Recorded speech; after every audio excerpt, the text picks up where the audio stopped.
नहमदुहु व नसल्ली अला रसूलिहिल करीम अम्मा बाद फ़अऊज़ु बिल्लाहि मिनश शैतानिर रजीम बिस्मिल्लाहिर रहमानिर रहीम या अय्युहल्लज़ीना आमनू कुतिबा अलैकुमुस सियामु कमा कुतिबा अलल लज़ीना मिन क़ब्लिकुम लअल्लकुम तत्तक़ून सदक़ल्लाहुल अलीयुल अज़ीम। मुअज़्ज़ज़ सामीन और नाज़रीन किराम, अस्सलामु अलैकुम व रहमतुल्लाहि व बरकातुहू। रमज़ानुल मुबारक के सिलसिलावार इस एपिसोड में हम सब्र की ताकत के बारे में कुछ बातें करेंगे। सब्र यकीनन एक बहुत बड़ी ताकत है और सब्र ही कौम के हौसलों और जज्बों को परवान चढ़ाता है। सब्र क्या है और उसकी हकीकत क्या है, इसके बारे में इतना एहतमाम से बयान किया गया है, उसकी अहमियत का अंदाज़ा नहीं कर सकते। कुरान शरीफ में अल्लाह तबारक तआला फरमाता है, या अय्युहल्लज़ीना आमनू इस्तईनू बिस्सब्रि वस्सलाह, ए ईमान वालो तुम नमाज और सब्र के ज़रिए अल्लाह से मदद हासिल करो।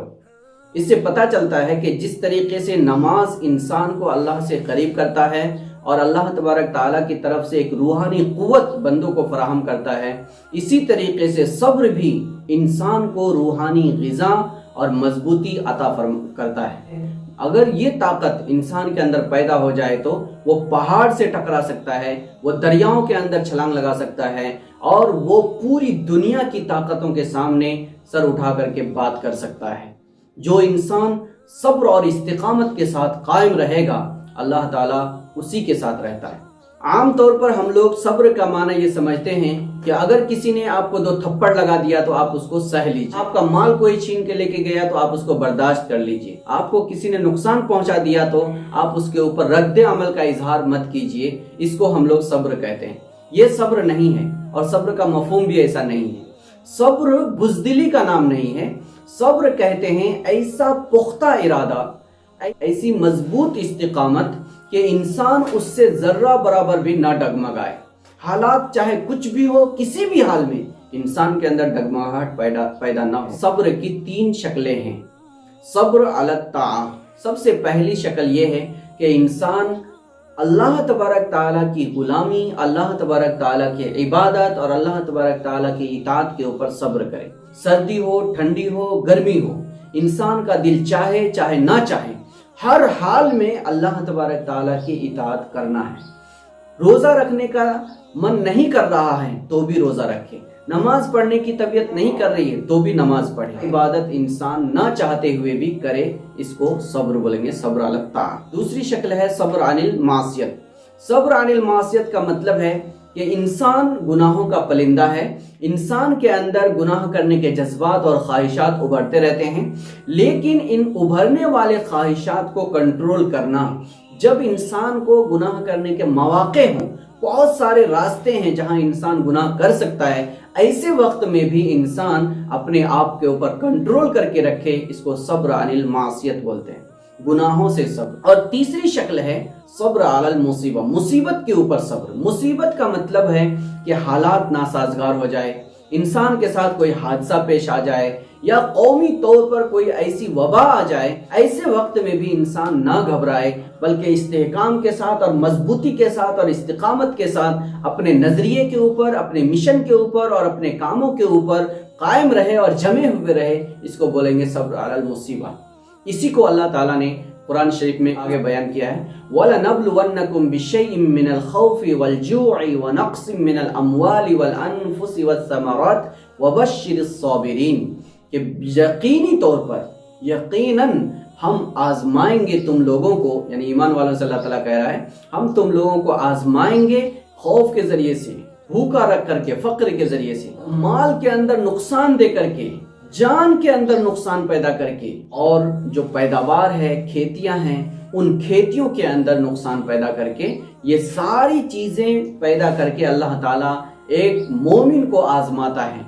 आज जो हालात हैं, हमारे ऊपर खौफ का एक माहौल है, हमारे अंदर फक्र और फाका है, खाने को नहीं मिल रहा है, हमारी जानें जा रही हैं वबाओं की वजह से, बीमारियों की वजह से और दुश्मनों के जुल्म की वजह से, ना करदा गुनाह की सजा हमें मिल रही, और हमारे जो कारोबार हैं, हमारी जो खेतियां हैं, वो लॉकडाउन की वजह से, ऐसे नागुफ्ता भी हालात की वजह से उसके अंदर भी नुकसान पैदा हो रहा है। तो अल्लाह ताला फरमा रहा है कि इन हालात की वजह से हम तुमको आजमाएंगे। پھر جو ان حالات کو انگیز کر کے برداشت کر کے آگے بڑھ جائے گا، اللہ تبارک تعالیٰ ایسے لوگوں کے ساتھ وبشر الصابرین، اللہ تعالیٰ صبر کرنے والوں کے ساتھ ہے۔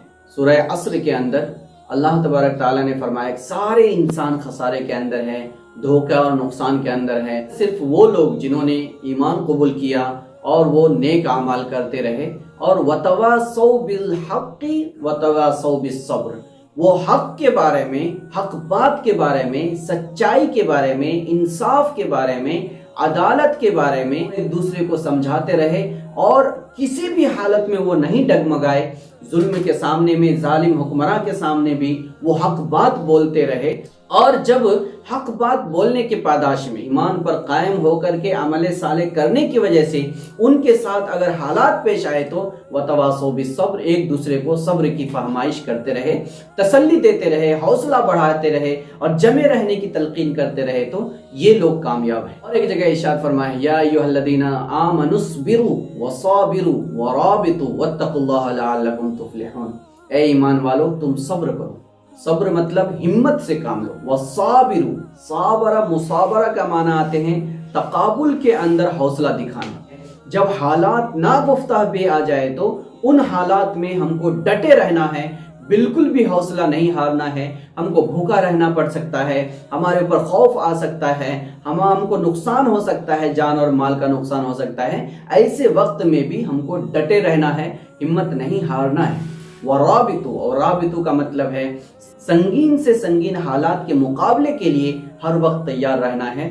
جو انسان صبر، مصابرہ اور مرابطہ، یہ تینوں چیزوں کو سامنے رکھ کر زندگی گزارے گا، وہ کسی بھی مقصد میں ناکام نہیں ہوگا۔ اسی کو اللہ تعالیٰ نے فرمایا ہے واتقوا اللہ لعلکم تفلحون، اللہ تبارک تعالیٰ سے ڈرتے رہو تاکہ تم کامیاب ہو جاؤ، یعنی ہمت سے کام لینا، ڈٹے رہنا اور اللہ سے کبھی بھی نہیں گھبرانا بلکہ اس کا مقابلہ کرنے کے لیے ہر وقت تیار رہنا۔